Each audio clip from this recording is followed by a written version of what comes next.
세상의 미움에 대하여 오늘 본문 말씀을 시작하는 것을 볼 수 있습니다. 우리가 지금 요한복음을 배우고 있는데 한번 생각해 보죠.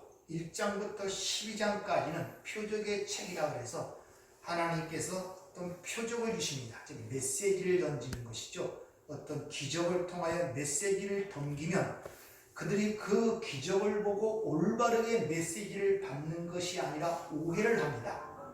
그럼 그것이 오해임을 가르치기 위하여 거기에 대한 강론을 하시는 이런 폭으로 되어 있어요. 그래서 가나안 혼인잔치로부터 시작하여 11장에 하시는 일이 무엇인가를 우리에게 가르쳐주는 것을 볼 수 있어요.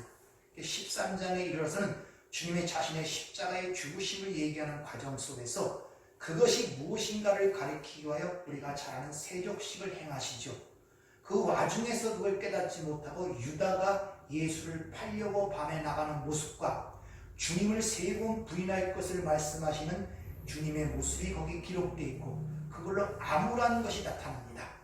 그러면서 14장부터 17장까지는 예수님의 유언적 설교, 고별 설교라고 있어요. 할 수 있습니다. 17장은 제자와 교회를 위한 기도가 17장이고 이제 14장부터 그렇게 근심하는 자들에게 너는 마음에 근심하지 말라 하시면서 하나님을 믿으니 또 나를 믿으라 이렇게 얘기하면서 내가 십자가를 통해서 가는 그 일이 무엇인가를 말씀하시죠. 처소를 예배하러 간다는 것입니다. 그 처소는 하나님이 계시는 곳을 어떤 공간적 장소를 얘기하는 것보다 우리 안에 들어오셔서 우리 안에 하나님 나라를 이루어 줄 것임을 그렇게 말씀하고 있습니다. 근데 그걸 어떻게 이루시냐? 보혜사 성령을 통해서 너에게 이루시는데 그가 오심으로 말미암아 너희는 내 계명을 지키는 자가 되고 사랑하는 자가 된다는 그런 말씀으로 14장을 마무리합니다. 그 내용이 뭘 의미하는가를 가르쳐 주기 위해서 포도나무와 가지의 비유를 통해 설명하시는 거예요. 그것은 너희의 힘으로 되는 것이 아니라 성령이 너희 안에, 보혜사 성령이 너희 안에 온다는 그 내용은 포도나무, 농부이신 아버지께서 포도나무에 가지를 접붙이는 그런 과정의 농사의 일을 통하여 설명하시고 있는 것이 15장인 것입니다. 그래서 우리는 예수를 믿는다는 그 말의 의미를 잘 이해하시려면 바로 주님의 마지막 고별 설교라고 할 수 있는 14장부터 16장까지의 내용을 잘 이해를 하셔야 돼요. 사실 여러분들이 예수를 믿는다, 예수와 연합이 됐다는 그 말에 대해서 추상적으로만 생각하시면 안 돼요.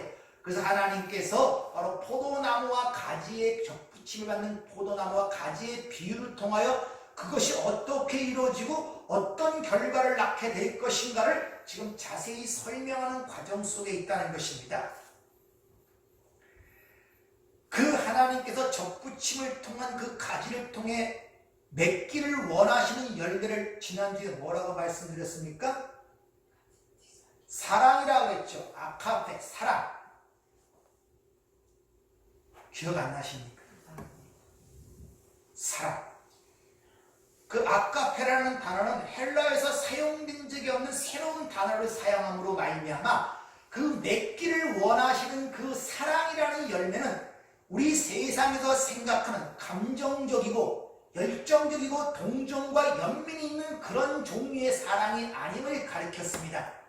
따라서 하나님이 우리에게 맺기를 원하시는 그 열매는 하나님이 맺을 수밖에 없는데 그는 필연적으로 자기 부인이 되는 그 자리에서만 우리 옛사람이 십자가에 달려 죽는 거기에서만이 자연적으로 만들어질 수 있는 열매임을 여러분들에게 말씀을 드렸습니다. 그것을 다른 말로 사랑이라고 얘기하지만 순교라고도 얘기하고 자기 부인이라고도 얘기하고 순종이라고도 얘기하고 그걸 거룩이라고도 얘기를 하는 것입니다. 다른 얘기가 아니에요. 다 같은 얘기를 하나님께서 이 땅의 다양한 방법들로 우리에게 말씀을 하고 있는 것입니다. 필연적으로 우리는 그걸 맺을 수가 없고 우리가 내놓을 수가 없는 그런 성질의 것이란 말입니다. 그러므로 하나님이 맺기 위해서는 내가 부인이 돼야 되고 내가 십자가 옛사람이 죽는 그 자리에서만이 하나님이 원하시는 열매가 맺을 수밖에 없다는 것을 여러분에게 말씀을 드렸죠. 따라서 우리가 스스로 맺을 수 없기 때문에 하나님이 우리 삶 속에 필연적으로 개입을 할 수밖에 없다는 그런 하나님의 말씀이 성경에 기록이 되어 있잖아요. 그래서 성경에 보면 항상 하나님이 당신의 택한 백성들을 찾아가는 모습으로 성경에서 기록되어 있지, 인간이 하나님을 찾는 모습으로 성경에서는 기록되어 있지 않은 것을 우리가 잘 유념해 보아야 된다는 것입니다. 따라서 기독교라는 것은 우리가 신에게 다가가기 위하여 하나님께 다가가기 부단한 수고와 노력을 하는 것이 아니라 하나님이 우리 삶 속에 개입하여 우리를 끌고 가시는 모습으로 나타나는 것이 기독교란 말입니다. 네. 그래서 주님께서 요한복음 14장에 보면 내가 곧 길이요 진리요 생명이라 그러는 거예요. 너희가 이런 길을 가라 이렇게 저렇게 가르치고 교훈해 주는 것이 아니라 내가 곧 길이라는 거예요. 그러니까 내가 너를 사로잡아 끌고 갈 것이라는 그런 말씀이 거기에 함의가 되어 있는 것입니다.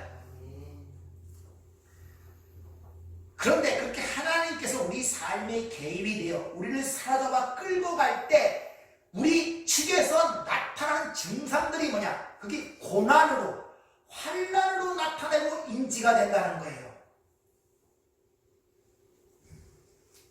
그래서 우리를 사로잡아 간다는 그런 말씀이 뒤에 나타나고 있는데, 자, 구약에 보면 우리 구원을 설명하는 출애굽의 모습을 보면은 이스라엘 백성들을 광야 40년 동안에 인도할 때 밤에는 불기둥, 낮에는 구름기둥으로 인도하는 모습이 거기에 상세하게 기록이 되어 있습니다.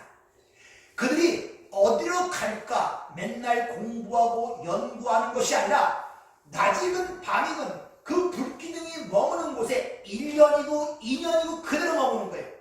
그리고 밤이라도 불기둥이 뜨면 장막을 걷어서 그 불기둥을 따라가야 하는 것이 이스라엘 백성들의 광야 생활 모습임을 성경은 기록해 주고 있단 말입니다.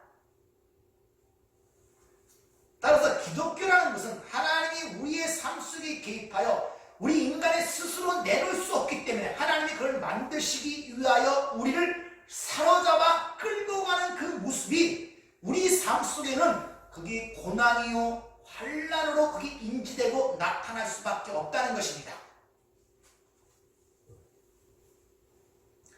그래서 오늘 본문 말씀 앞절은 내가 세상에 너를 택하여 세웠다 그러죠.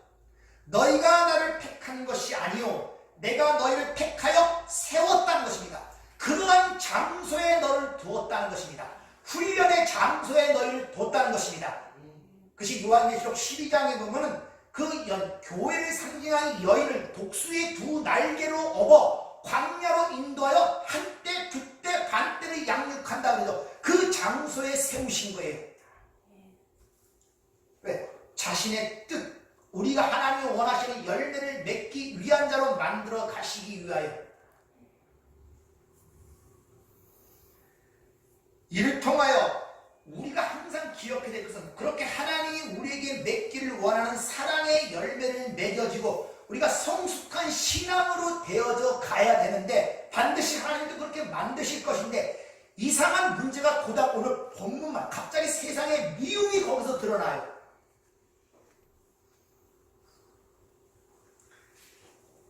이래서 성경이 이게 뭘 말하는가를 잘 봐야 돼요.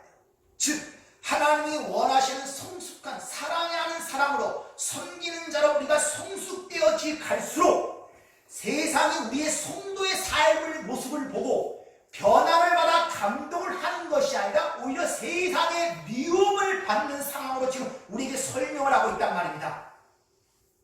얼마나 많은 오해들을 하는지를 몰라요. 우리가 일반적으로 내가 예수를 잘 믿어 거룩한 삶을 통하여 어떤 남을 섬기고 남을 사랑해주는 삶으로 내가 성숙해 가면 세상이 그걸 보고 칭찬을 하며 변화를 받을 것 같은 생각들을 한단 말입니다. 성경은 그렇게 얘기하지 않아요. 오히려 세상에 우리를 미움이 가중되어 간다는 것을 오늘 본문 말씀을 통해서 우리에게 일러주는 메시지란 말입니다. 우리 기독교인들이 대부분 우리가 변화를 받으면 세상을 바꿀 수 있다는 생각들을 대부분 많이 갖고 있어요. 내가 먼저 사랑해주고 내가 먼저 섬겨주고 내가 먼저 변화받으면 세상이 우리를 보고 변화를 받을 것처럼 생각하고 세상이 곧 좋은 세상으로 변화받을 것 같은 생각들을 많은 분들이 그렇게 생각을 하고 계시다는 거예요. 이것은 우리 기독교가 잘못 생각한 것 중에 하나인 것을 여러분이 아셔야 됩니다. 큰 착각들입니다. 신자가 아무리 바르게 살아도 세상은 변하지 않아요. 예수님이 그렇게 흠없이 점없이 인생을 이 땅에서 살았지만, 아니 우리가 주인이라고 생각하는 우리의 주인도 그런 삶을 살다 갔음에도 불구하고 세상이 변화받지 못했는데, 하물며 우리가 그런 삶을 살 수 없을 뿐더러 그런 삶을 산다 한들 세상이 변화받겠습니까? 그런 생각들은 비성경적이라는 것입니다. 착각들에서 우리는 벗어나야 한다는 것이죠. 네. 성경은 일관적으로 이 세상, 타락함의 이 세상은 장망성, 멸망받을 바벨론으로 표현하고 있다는 생각들을 아셔야 됩니다. 네. 그래서 요한계시록 18장에 17장에 보면 내 백성아 거기서 나오라고 그러지, 거기서 어떻게 하든지 착하고 선하게 살아 그 세상을 변화시키려는 말은 한 군데도 없습니다. 근데 많은 오해들을 하고 있어요.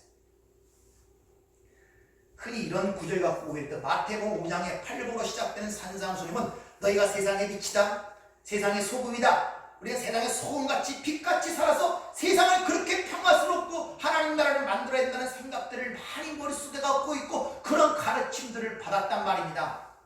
오해예요. 세상의 소금이라는 것은 소금에 변질되지 않은 그 성질을 이용하여서 하나님의 언약의 확실성과 신실성을 비유적으로 얘기하는 것이고, 너희가 세상의 빛이라는 그 말은 예수가 빛으로 왔더니 산 위의 동네가 드러난다 그러죠. 산 위의 동네는 어디를 얘기해? 예루살렘에 있는 예루살렘 성, 율법을 얘기하는 거예요. 그 빛이 왔더니 세상의 율법주의와 인본주의가 폭로되더라 하는 그런 말이지, 그 빛을 드러내야 그들이 그 빛을 보고 변화를 받아 이 세상이 하나님 나라로 변한다는 그런 말이 아니란 말입니다. 빛같이 살면, 예수처럼 살면 죽는다니까요. 받아서, 미움을 받아서. 우리 주님이 그런 삶을 앞서 보이고 가셨잖아요. 근데 성경은 잘 곡해를 해갖고 우리가 그렇게 잘못된 생각이, 세상이 그렇게 가르쳐서 변화를 받을 것 같으면 하나님의 아들이 왜 이 땅에 와서 죽어였습니까? 오랫동안 사시면서 가르치고 교육하셔서 변화를 시키지. 이미 구약은 수많은 하나님의 종들, 선지자를 보내서 가르치고 교육하시고 보여주셨잖아요. 근데 이스라엘 백성들이 변했습니까? 안 변했어요. 그래서 하나님의 아들이 오셨단 말입니다. 하나님의 아들이 육신을 입고 이 땅에 와 십자가에 죽었다는 사건은 인간의 불가능함을 얘기하는 것입니다. 그래서 성경은 항상 거듭나지 않으면, 다시 나지 않으면, 위로부터 나지 아니하면 안 된다고 단호하게 전적 인간적 타락을 얘기하고 있지, 인간의 가능성을 요만큼도 얘기하고 있는 구절이 없다는 사실을 여러분이 아셔야 돼요. 가르쳐서 교육해서 변화받을 존재가 아니란 말입니다. 이것이 명확해야 내 신앙의 목표 지점이 명확해요. 가르쳐서 변화받아서 될 존재 같으면 인본주의적 율법주의로 변해가요. 어떻게 자신을 변화시켜서 사람들로부터 칭찬과 그들을 변화시켜 세상을 좋은 세상으로 만들자는 그런 생각으로 나가야 된단 말입니다.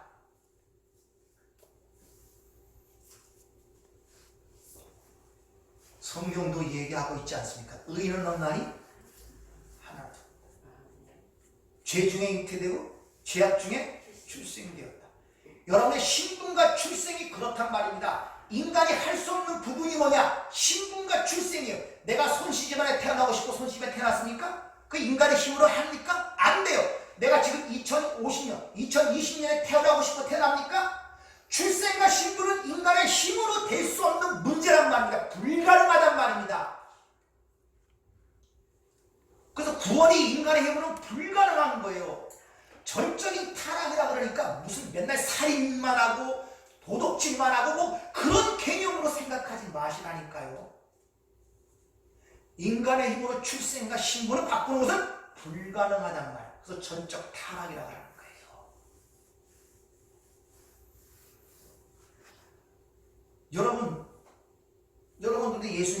전화를 받아서 그래도 원수 같은 남편이지만 잘 섬겨주려고 그러고 희생하며 참아주잖아요. 변화 받습니까? 안 받습니다. 회개하고 돌아옵니까? 안 돌아옵니다. 그럴수록 더 막 기고만장하는 걸 못 봅니까?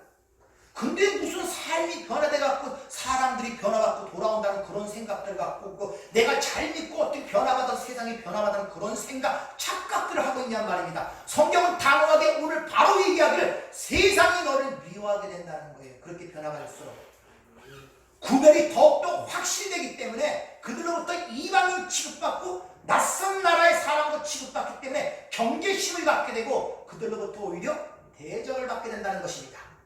성경이 얘기하는 것입니다.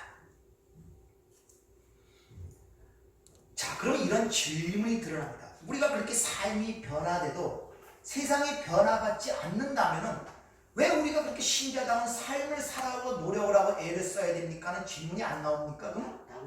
나오죠 당연히. 그럼 열심히 신앙생활을 하고 뭐 그럴 필요가 뭐 있어.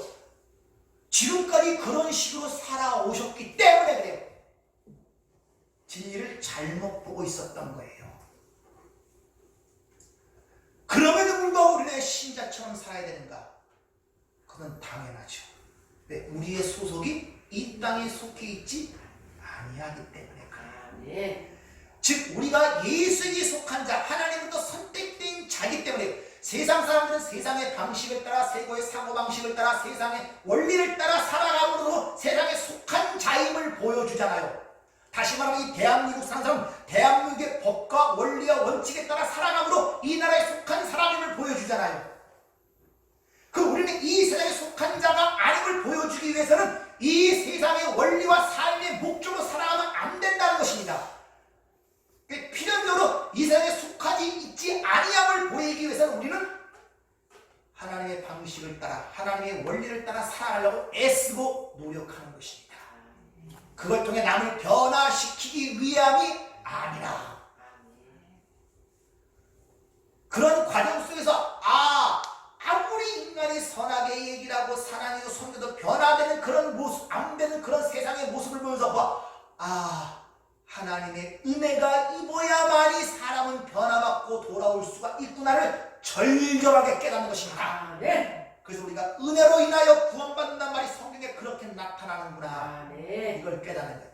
은혜를 입지 않으면 어떤 방향으로 심지어 그 사람의 목숨을 준다 할지라도 절대 회개하고 돌아오지 않습니다. 감사할지 모르지만 변화가 안 돼요. 은혜를 입어야 된다고. 네.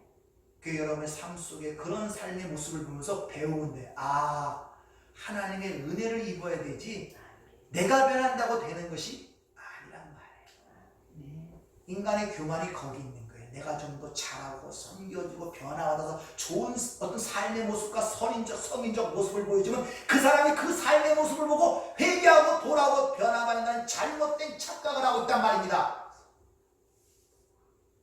아니라니까요. 구원은 하나님의 은혜를 입어야만이 되는 거예요. 네. 그래서 노아의 홍수 사건 때 제일 먼저 모든 것을 호흡이면 모든 걸 쓸어버린다. 그러나 노아는 여호와께 뭘 입었더라? 은혜를 입었더라가 처음 등장하는 것입니다. 은혜를 입어야 구원받아. 네. 그걸 가르치는 것입니다.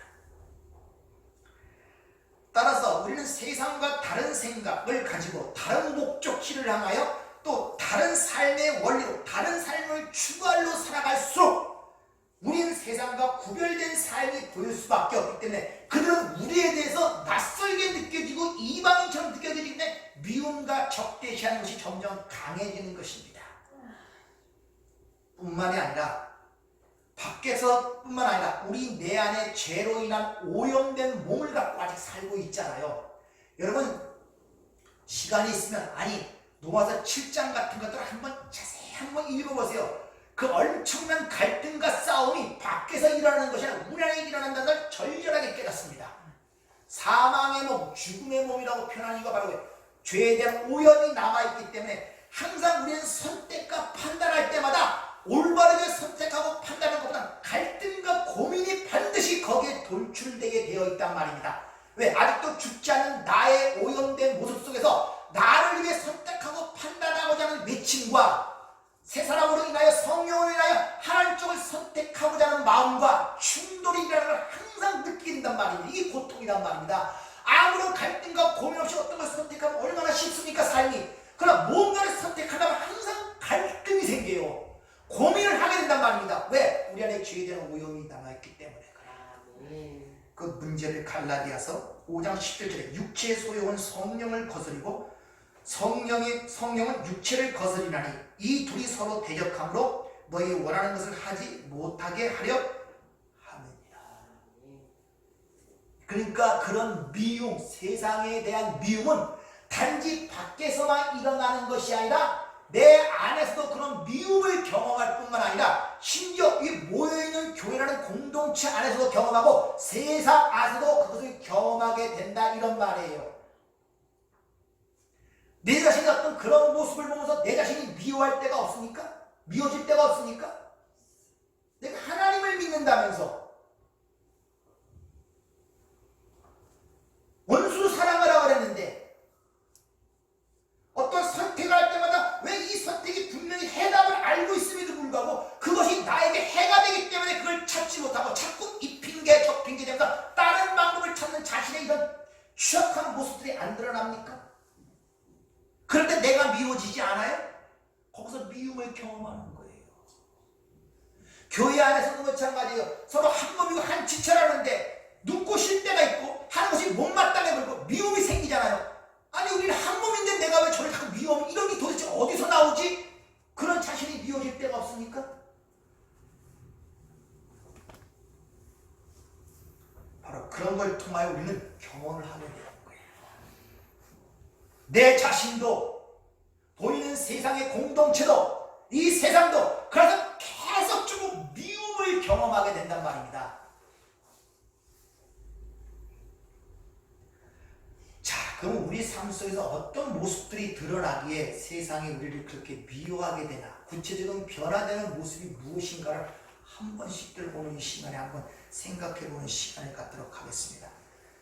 예수를 믿고 성령을 일단 받게 되면은 우리 속에서 의도적인 것이 아니라 자연적으로 삶의 방식과 태도가 달라지기 시작합니다. 자연스럽게. 그렇잖아요. 세상에서는 주일이 한 주간의 마지막 날 공휴일이에요. 세상에는 그렇게 생각하잖아요. 실질적으로 주일이 한 주간의 첫날인데 세상 생각은 일주일간, 6일간이라고 실제 노는 날로 공휴일로 생각하지 이게 첫날이라고 생각 안 해요. 시작이 달라요. 삶에 우선 겉으로 나타나는 시작의 스타일이. 그들은 공휴일이지만 우리는 한 주간의 첫날로 하나님을 찾아오게 나타나는 것이 바로 주일이란 말입니다. 여기서부터 삶의 자세와 방향이 달라지기 시작해요. 그래서 요한복음 15장 19절에 보면 너희가 세상에 속하였으면 세상이 자기 것을 사랑할 터이나 너희는 세상에 속한 자가 아니요 도리어 내가 너희를 세상에 택하였기에 때문에 세상이 너희를 미워한다 이래. 세상은 같은 편만 좋아하고 여기서 세상이 사랑한다는 사랑이라는 단어가 아카페가 아니라 필레오, 좋아한단 말입니다. 자기 편만 좋아한단 말입니다. 따라서 세상에 속하지 아니하고 도리어 세상에 택함을 하나님의 백성들은 세상에 의하여 미움을 받는 것이 정상이란 말입니다. 그 삶이 잘못돼서 미움받는 것이 아니라 그런 것들이 아니라 정상인 신도의 모습은 세상으로부터 미움을 받을 수밖에 없어요. 근데 신앙생활이 그들로부터 칭찬과 그들로부터 칭송을 받으려고 하면 이 신앙생활이 지금 잘못 생각하는 것이란 말입니다. 그렇게 되면 바로 바리새인처럼 세리와 같지 아니함을 감사하나이다. 가늠한 여인과 같지 않음을 감사하나이다. 저 원수가 같지 않음을 내가 감사하나이다. 이런 식으로 변하게 되는 거예요. 자꾸. 이 주님이 제일 싫어하는 모습이잖아요.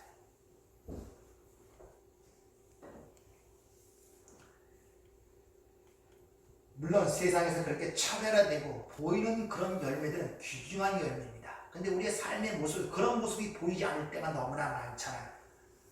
다른 모습이라는 것은 꼭 외적으로 나타나는 그런 열매만 아니라 내적인 포괄적인 의미를 갖고 있습니다. 그것을 다른 말로 얘기한다면 삶의 지향점, 그리고 삶의 성향, 목표가 달라요. 지향점이 다르단 말입니다.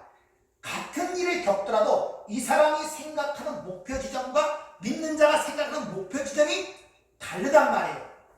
자, 항상 얘기를 하지만 하나님을 향해 간다는 것은 세상의 등을 지는 반대 방향이에요, 여러분. 자, 이렇게 같은 세상이란 공간 속에서 이렇게 살아가다가 세상이 끝나는 순간에 일로 갈라지고 일로 갈라지는 것이 신앙생활이 아니란 말입니다. 잘 생각들 하세요. 여기서 똑같이 한 공간, 세상의 공간 속에서 살아가다가 죽음이나 어떤 문제가 생기면 그때는 천국 가고 그때는 지옥 가고 이것이 기독교가 아니란 말입니다. 예수를 믿는 것, 선택할 때는 내가 선택했다고, 생각 불러냈다고, 골라냈다고, 에클레시아. 너를 골라내서 그때부터는 방향이 완전히 다른 방향으로 가고 있는 게 지금요. 아멘. 목표도 다르고 삶의 지향점과 목표와 모든 게 방향이 다 다르단 말입니다. 그런데 방향이 다른데 어느 지점까지는 같은 삶을 사는 것처럼 왜 같은 공간에 있기 때문에 여기서도 실족하고 여기서도 실족하고 여기서도 죄를 짓고 여기서도 죄를 짓는단 말입니다. 그러나 이쪽 방향으로 하나님 쪽으로 가는 방향의 모든 것들은 하나님이 어떤 걸 가르치기 위하여 뜻을 이루게 합력하여 서로를 이룬단 말이 우리를 유익하게 만들기 위하여 그 하나님의 뜻이 이루어지는 과정 속에 나타나는 훈련의 여정 속에 나타나는 것들이지 그것이 죄가 아니란 말입니다.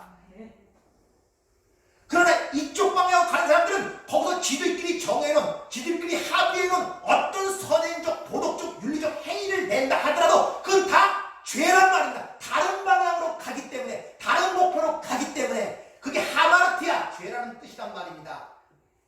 그러니까 이쪽은 가다 넘어지고 뒤집어도 상관없어요. 마지막은 하나님 앞이란 말입니다. 그 모든 엎어지고 뒤집어지고 아픈 것들 모든 것이 합력하여 하나님의 선한 열매를 맺기, 원하시는 열매를 맺기 과정 속에 나타나는 것들이기 때문에 그걸 안다면, 이게 확실하다면 거기에 어떤 것이 나타나도 절망하고 난망하지 아니할 수가 있고 오히려 기뻐하고 찬양할 수가 있는 거예요. 왜? 여기 것들은 다 버리고 들어가야 되기 때문에 내가 벗지 못하기 때문에 하나님의 삶 찾아서 여기까지 오셔서 나의 삶 속에 개입하여 나를 이끌고 포로로 잡아서 끌고 가시는 거랍니다. 근데 그게 고통스러워요. 왜? 이 사망의 몸 때문에, 흙에서 나온 거기 때문에, 그 깨어들 질그시기 때문에.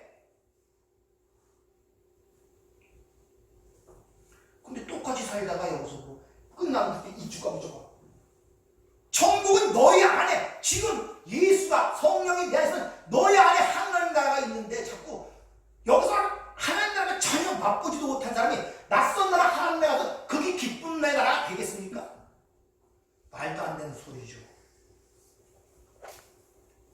그 전부 다 뭐 이 땅에서 어떻게 착하고 선하게 살다가 죽는 그 순간에 천국 가고 이런 사고방식이 뭐냐? 이 땅에서 선행을 쌓아서 너보다 이 땅에 선하게 살았으니까 그때 천국과 지옥으로 갈라진다는 율법적 사고가 머리에 꽉 잡혀있기 때문에 그래요. 그래서 어떤 행위를 통해 세상과 칭찬을 받으려고 그러고 그 자기 행위를 통해 남들이 돌아오면 그게 나의 상급으로 쌓여지고 이런 생각들을 갖고 있단 말입니다. 아니, 모든 의인 중에 의인이요 성자인 예수가 그렇게 살았음에도 불구하고 한 명도 회개하고 돌아온 자가 없는데 어찌 우리가 그렇게 산다고 사람들이 돌아오겠습니까? 말도 안 되는 소리죠. 기독교가 전부 다 왜곡이 되고 있단 말입니다. 어떻게 세상 사람보다 칭찬과 호감을 얻어서 교회를 끌어들이려고요? 구원이 하나님의 은혜를 잊지 않고 절대 안 된다니까요. 네. 집을 사주고 자기 심장을 줘도요. 근데 우리는 자꾸 그렇게 변해가는 것입니다. 세상이 추구하는 것은 내가 왕이 되어 고집 꼭대기로 올라가는 게 삶의 목적 아닙니까? 성공하고 출세해서 사람들도 부러운 삶을 살고 그걸 통해 나의 영광을 차린 꼭대기 올라가는데 기독교의 삶은 그 꼭대기에 올라가는 것을 꽉 잡아서 끌어내리는 삶이란 말입니다. 하나님께서 우리 삶에 들어오고 아니야, 네 자리는 거기 아니야, 여기지. 끌어내리는 삶. 그 과정 속에서 삶의 모습이 나타나는 어떤 성향들을 냄새라는 말로 성경은 표현하고 있어요. 근데 그것이 어떤 사람에게는 사망에 이르는 냄새고 어떤 사람은 생명에 이르는 냄새라고 얘기합니다. 그 삶을 이렇게 얘기합니다. 고린도 1장 23절에 보면 유대인들은 꺼리는 냄새고 꺼리는 모습이고 헬라인들은 어리석은 모습이에요. 그러나 하나님의 선택한 백성들을 끌려내려오는 그 고통과 환난이 하나님의 지혜이며 하나님의 능력이라는 것입니다. 아멘. 그걸 사도 바울이 또 이렇게 표현합니다. 고린도 후서 2장 14절부터 17절까지 말씀 한번 잘 들어보세요. 항상 우리를 그리스도 안에서 이기게 하시고 우리로 말미암아 각처에서 그리스도를 아는 냄새를 나타내시는 하나님께 감사하노라. 우리는 구원받는 자들에게나 망하는 자들에게나 하나님 앞에서 그리스도의 향기니 이 사람에게는 사망으로부터 사망에 이르는 냄새요 저 사람에게는 생명으로부터 생명에 이르는 냄새라. 누가 이 일을 감당하리요? 우리는 수많은 사람들처럼 하나님의 말씀을 혼잡하게 하지 아니하고 곧 순전함으로 하나님께 받은 것 같이 하나님 앞에서와 그리스도 안에서 말하노라. 여기서 보면은 그리스도 안에서 이기게 하시고 우리나라 성경 개혁 개정 성경 그랬는데 그걸 말씀 그대로 보면 마치 예수께서 우리를 이기게 하셔서 개선 행렬에 우리가 그 개선 행렬에 가는 것처럼 나타나는데 그게 표준 세번역에 보면은 원래대로 근데 개선 행렬을 얘기하는데 이게 우리의 승리가 아니라 그리스도의 승리의 개선 행진 속에서 예수님이 자신의 포로들 뒤에 끌고 가는 모습을 설명하는 거예요. 그러니까 구원이라는 것은 그리스도의 승리에서 그리스도가 우리를 포로다가 사로다가 자신의 포로 뒤에 끌고 가는 모습을 그 개선제 행진이라고 지금 이렇게 설명하고 있단 말입니다. 그러니까 우리의 신앙의 모습은 하나님이 그리스도 안에서 우리가 포로로 잡혀서 그걸 끌고 가는 모습으로 설명하고 있는 거예요. 따라서 그리스도의 개선 행렬이며 그 행렬 말미에 우리가 포로서 노예로서 끌려오는 사람을 보는데 우리가 그렇게 하나님의 끌려가는 그 포로된 모습을 가는 과정 속에서 어떤 냄새가 나는데 이게 어떤 데에는 향기, 생명의 냄새로 그 모습을 보고 어떤 사람은 죽음의 냄새로 보는 거예요. 그러니까 패자는 그것을 죽음의 냄새로 보고 승자는 그것을 생명의 냄새로 맡아들인다 이 말. 쉬운 말로 얘기하면은 이 저주에 받아서 하나님이 왜 그물이 던졌어요? 그물에 물고기가 잡혀서 끌려가는 형국이란 말입니다. 근데 그 안에 물에서 끌려가는 그물에 잡힌 그 물고기들은 얼마나 바둥바둥 되겠습니까? 자기가 살던 세상에서 끌려 나왔는데 죽을 듯이 날개를 치는 거예요. 그 모습이란 말입니다 지금. 근데 그것이 하나님의 선택한 백성들의 그 모습 속에서 뭘 냄새를 맡는다? 생명의 냄새를 맡는 거예요. 아멘. 선택되지 않은 자들은 그것이 뭡니까? 죽음의 냄새로 다가오고. 그래서 이 공동번역 성경에는 이렇게 얘기해요. 우리가 그리스도의 개선 행진에 언제나 끼워주시는 하나님께 감사를 드립니다. 즉 예수 그리스도께 사로잡혀 포로로 노예로 끌려가는 그 자신의 상황을 뭐라고요? 생명의 냄새로 맡는 자들이 하나님의 백성이란 말입니다. 아멘. 그래서 신약성경에 보면 그 150 물고기를 잡아서 골라내는 모습이 있죠. 그물에서 죽을 것 같단 말입니다. 내가 태어나고 내가 사는 이 바다, 저주의 바다에서 엉뚱한 전혀 다른 세상으로 끌려 나와버리니까 물고기 잡히면 파닥파닥 뛰잖아요. 죽을 것처럼 막 난리를 치잖아요. 그런 모습이란 말입니다. 우리가. 근데 그게 죽는 것이 아니라 사는 것이란 진리를 가진 자들은 오히려 그 가운데 감사를 드리는 거예요. 아멘.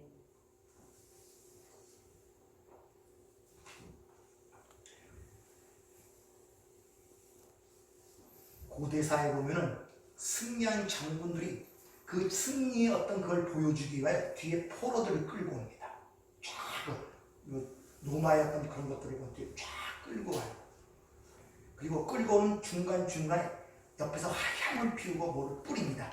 승리의 그걸 오감으로 만끽하기 위해 그때 그 상황을 비유하여 얘기를 하고 있단 말입니다. 그래서 공동번역 성경은 이 향기는 구원받은 사람에게나 멸망당할 사람에게나 다 같이 풍겨나가지만 멸망당할 사람에게는 역겨운 죽음의 악취가 되고 구원받은 사람에게는 감미로운 생명의 향기가 되는 것입니다. 이렇게 얘기하는 거예요. 잘 보세요. 하나님이 모든 세상을 창조했어요. 아시겠습니까? 창조했잖아요. 그래서 이 세상이 범죄하지 않습니까? 그를 지금 사로잡아서 끌고 가본단 말입니다. 안 믿는 자나 믿는 자나 다 하나님의 손 안에서 끌려가는 포로와 노예의 종들이란 말입니다. 그 과정이 하나님만이 승리했잖아요. 십자가에서 우주 만물이 다 그 앞에 머리를 숙이고 하늘과 땅과 모든 것이 그 앞에 무릎을 꿇고 예수를 주라 시했잖아요. 왕이고 승리자가 예수란 말입니다. 모든 걸 사로잡았단 말입니다. 그러니까 자기 승리의 계단을 지금 끌고 가는 거예요. 근데 끌려가는 포로와 노예 중에서 어떤 선택된 백성들은 그 승리의 계단을 내가 포로로 끌려가면 감사하는 사람이 있고, 반대로 이제는 죽을 거야 어떡하니 빠져나가려고 발부둥거리는 사람이, 이게 죽음에 이르는 악취를 맡는 냄새들이고, 오히려 그렇게 그 끌려가는 과정 속에 내가 있음을 감사하는 자들이 생명의 냄새를 맡는 자들이란 말입니다. 같은 상황 속에서 전혀 다르게 보는 거예요. 택한 자와 안 택한 자가. 여러분, 택한 자와 안 택한 자를 자꾸 보이는 것에 구별해야 돼요. 똑같은 상황이 주어져요. 지진이고 기근이고 병이고 생로병사 희노애락 다 똑같은 인생이 주어지지. 여러분들 뭐 예수 믿었다고 생로병사 안 주어집니까? 병 안 듭니까? 밥 먹으면 배 안 고파요? 똑같은 게 주어져요. 근데 보는 관점이 다르고 그걸 받아들이는 느낌이 다르고 거기에 반응이 다르단 말입니다. 믿는 자와 안 믿는 자의 차이가. 아멘.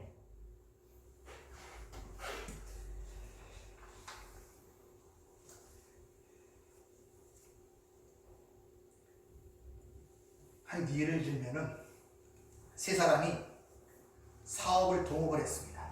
근데 권모술수등하고 임기응변이 능하다 보니까 사업이 참 잘 됐어요.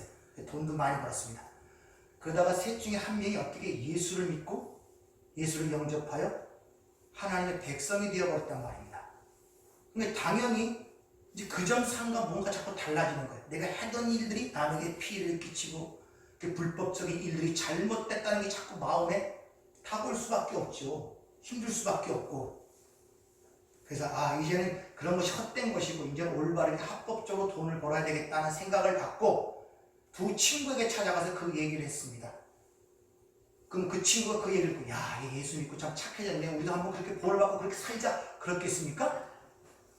그럴 것 같아요? 아니에요. 내 친구다. 내 치게 돼 있어요. 근데 우리는 오해를 하고 있다니까. 그렇게 내가 변화갖고 올바르게 깨달아서 가면은 그들이 그걸 갖고, 야, 정말 예수 믿고 참 착하고 변화됐다. 우리도 한번 그렇게 살아야겠다. 이렇게 생각들을 하고 있단 말입니다. 그게 오해라는 거예요. 오해라. 그래서 이미 주님께서 말씀하시죠. 요한복음 3장 10절. 악을 행함하는 자마다 빛은 미워하여 빛으로 오지 아니하나니 이는 그 행위가 드러날까 함이요.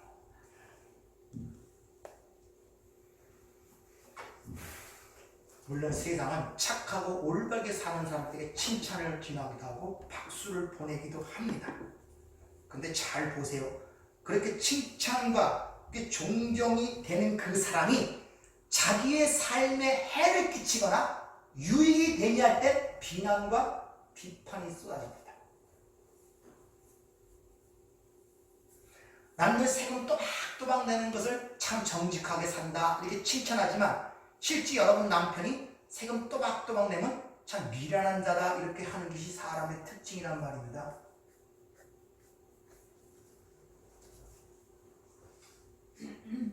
남이 하면은 그러니까 어떻게 저럴 수가 있어. 비판과 비평을 막 쏟아내죠.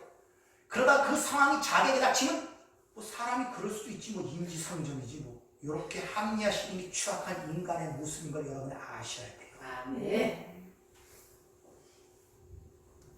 참 하나님의 은혜가 아니면 살 수가 없습니다. 아멘. 해답은 분명히 알아요. 근데 그 해답이 왜 안 보이냐? 내게 유익이 되지 않기 때문에 그걸 일단 적어둡니다. 나는 아니에요. 밖에서부터 그 해답을 찾기 시작하는 거예요. 간단합니다. 해답은 내가 알고 있어요. 근데 생각하기가 싫어요. 그게 나에게 고통스럽고 수고스럽고 짐이 되기 때문에. 근데 그걸 숨기기 위하여 자꾸 다른 사람 핑계를 대는 거예요. 환경이 이렇고 저 사람이 이렇고 그거 뭐 아니네 이런 식으로. 이게 인간의 취약한 모습이란 말입니다.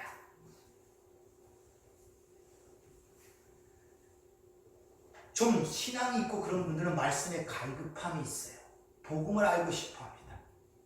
근데 실제로 복음을 얘기해주고 말씀을 얘기해주면 싫어해요. 싫어한다니까. 이제 복음을 알고 싶습니까? 복음 다 복잡한 거 없습니다. 엄청나게 신경 66권 다 알 필요 없어요. 왜? 복음은 뭐부터 얘기합니까? 왜?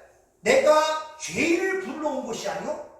아니, 죄를 불러온 것이지 의를 불러온 것이 아니고 병든 자에게 의는 필요한 것이지 건강한 자에게 의는 필요 없잖아요.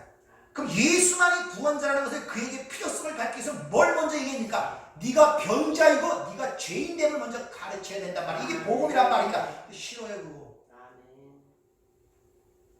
말씀을 통하여 성령의 내주를 통하여 그 예리한 검으로 그의 영과 권과 관절을 찌어주고 네가 얼마나 취약한 존재이고 보잘것없는 존재를 드러내야 되는데 그걸 싫어한단 말입니다. 복음을 알고 싶어 한다고 하면서 그것이 나에게 유익이 되지 않고 나에게 해를 끼치면 금방 그것이 돌아서게 되고 막을 치게 돼요. 이게 인간의 실체란 말입니다. 천지를 창조하신 하나님께서 우리를 만들어 가시는 게 얼마나 힘드신지 몰라요. 그래서 그렇게 오랜 세월이 필요한 거예요. 말 한마디 우주를 만드시는 분이 그만큼 인간을 다루기가 힘들어요.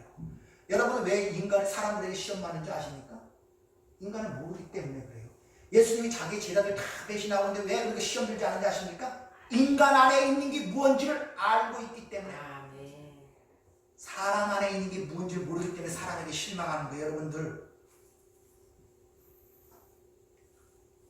그러니까 의로만이 하나로 없다는 이 말이 실제로 내게 들어와 내 삶의 어떤 것들을 보여주는 내 안경과 어떤 깨달음을 주는 눈의 영화를 열어주지 못하기 때문에 그런 거예요. 그냥 말로만 의로만이 하나도 없다. 이게 뭔 말인지 사실 몰라요. 그래 다 인간은 죄인이야. 죄도 모르면서. 예수님이 내 죄 때문에 들어가서 내 죄가 뭔지도 모르면서 그렇게 얘기를 해요. 그리고 구원받았다고 얘기합니다. 고민과 갈등이 없어요. 그러니까 진보가 없는 것입니다. 처절하게 깨져야 되는데 그래서 말씀드렸죠. 내 자의식이 사도 바울처럼 변해가는가 바리새인처럼 변해가는가를 잘 봐야 돼요. 신앙생활 10년 지났는데 바리새인처럼 나는 저 세상 사람과 같지 않음을 감사합니다. 주님. 나는 그래도 세상 저런 죄는 짓지 않아요. 그래서 내 남편과 같지 않아요. 그래도 난 이웃저가 같지 않아요. 난 적어도 저러진 않습니다. 여기 바리새인이란 말입니다. 사도 바울은 깊어지면 깊어질수록 만사 뛰어나지 못한다. 탈삭중이란 말입니다. 지극히 성도보다 더 작은 내 중에 심지어 내가 죄인 중에 내가 괴수나 이렇게 자의식이 변해가야 된단 말입니다. 그렇게 낮아지는 과정 속에 진정한 사랑, 남에 대한 배려와 이해와 긍휼함이 드러나는 거예요. 어거지로 원수 사랑하라고 했다고 사랑이 됩니까 그것이? 아니지. 내가 높은 위치에서 아무리 사랑을 나보래 그건 가식이죠. 내가 낮아질 때 그를 이해하고 배려할 수 있는 것입니다. 주위를 둘러볼 필요가 없어요. 내 자신을 봐야 돼요. 진짜 전쟁은 내 안에서 일어나는 거예요. 광야 40년의 생활은 어떻게 보면 쉬워요. 참고 인내하면 돼요. 그러나 가나안 그 땅을 점령하여 내 땅을 만들기 위해서는 그 일곱 족속을 실제로 싸워서 이겨내야 된단 말입니다. 땅을 찾아가면 싸워 이겨내야 돼요. 광야에서 그냥 끌려가는 대로 그냥 참고 인내하면 끌려가면 됐단 말입니다. 근데 가나안 땅, 하나님 약속의 땅, 그 하나님 나라를 차지하려면 그 안에 원주민 일곱 족속과 싸워야 되는데 그건 누가 도와주다가 진실한 전쟁을 치러야 된단 말입니다. 어마어마한 전쟁. 그것이 누구? 내 안에서 지금 일어나고 있는 거예요. 광야 40년의 생활은 이 세상에서 일어나는 것을 보이는 모형이고 가나안 땅의 전쟁은 가나안 전국적으로 내 안에서 일어나는 전쟁이란 말입니다. 이 두 전쟁을 지금 동시에 겪고 있단 말이에요. 어찌 그 안에 하나님의 은혜가 없이 하나님의 인도 없이 우리가 이겨나갈 수가 있냔 말입니다. 적어도 보이는 세상과는 단절되고 이겼어야 되잖아요. 죽어야 되지 않습니까? 그래야 내 안에 실체를 깨닫고 내 안에 하나님 나라를 이루어지는 역사가 있을 거 아닙니까? 근데 밖에 거와 갖고 우왕좌왕하고 바깥 때문에 우지자지하고 그것 때문에 희노애락이 왔다 갔다 하고 그것 때문에 절망하고 낭망하다면 아직도 안 죽은 거예요. 세상 사람. 애굽에서 애굽이 돌아가고 싶은 거예요. 거기서 먹던 고기가 좋은 거예요. 그리고 그들이 믿는 것이 뭐냐? 애굽의 고기와 떡을 추억했다는 것은 6월절에 깨닫지 못하고 예수를 추억한단 말이에요. 죽은 예수. 2000년의 십자가에 죽은 예수를 추억하는 신앙이 되어버린단 말입니다. 그건 아무런 힘이 없어요. 내 안에 함께 사시고 연합된 그 예수를 내가 갖고 살아야 되지. 네. 그 예수를. 근데 자꾸 추억하고 2000에 죽은 그 예수. 내 때문에 죽었어. 옛날에 그 가갖고 검을 붙잡고 울고. 맨날 울어도 소용없어요. 그거요. 그런 감동은 영화 봐도 많이 웃습니다. 저는 만화 영화 보고 가끔 가도 울어요. 감동스러워서.